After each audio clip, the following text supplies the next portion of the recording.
特别制作的春石美人，它这个春石美人就是东方美人茶，然后呢我们特别的做法就把它揉成球状，是乌龙茶的一种做法，它也是高发酵的哦，喝起来很好睡觉，也不会睡不着。是爱家加茶，既然也有白毫那些都在里面，但是它的样子呢就是球状的样子。我们第一个先赏茶，拿到茶托之后呢，可以闻也可以看，好，完毕之后呢，我们就开始要泡茶了。第一个先暖壶。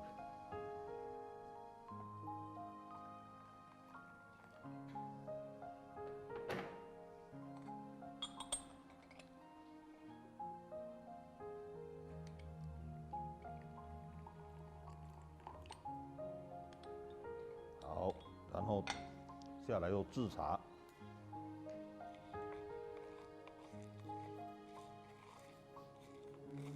像我今天的泡法，最主要是以高温泡。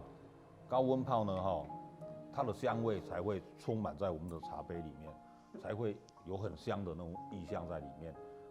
一般的话，他们可能泡东方美人都要降温降到80度，我是以100度泡。这是滚的开水就直接往下面冲就好了。但水柱呢越大的话，代表速度越快；水柱越小的话，代表它稍微有降温。所以我们水柱稍微小一点点，让它降温降到里面的温度就刚刚好，大概是95度。95度这样泡茶是最舒服的感觉。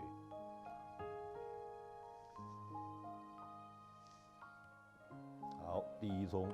那高温泡的话，第一冲这样泡我们家的春石美人的话，好，15秒就可以出汤了。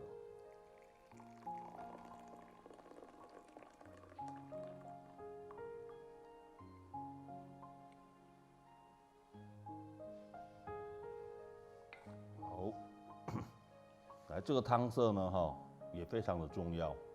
第一泡呢，我们先淡雅淡雅的喝，因为它越泡，我们每一泡都用15秒，连续5泡，所以它每一泡的它的浓度会越来越提升。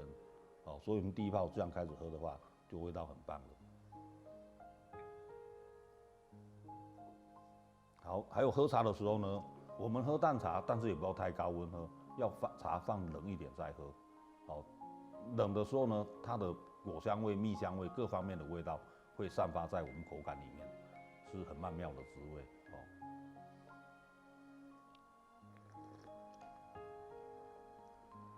好，第二冲。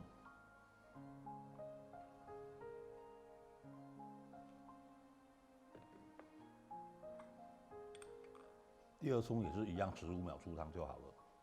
像我们家的茶，这一泡大概冲10冲都有香味。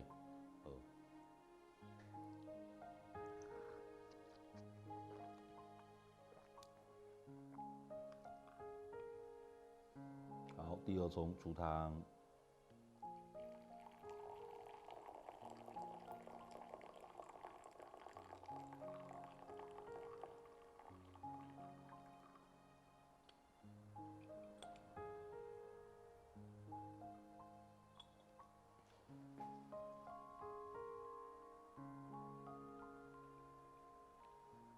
好，以此类推，就这样一直冲，可以冲5泡，5泡呢都是15秒出汤，然后呢第6泡以后呢20秒出汤。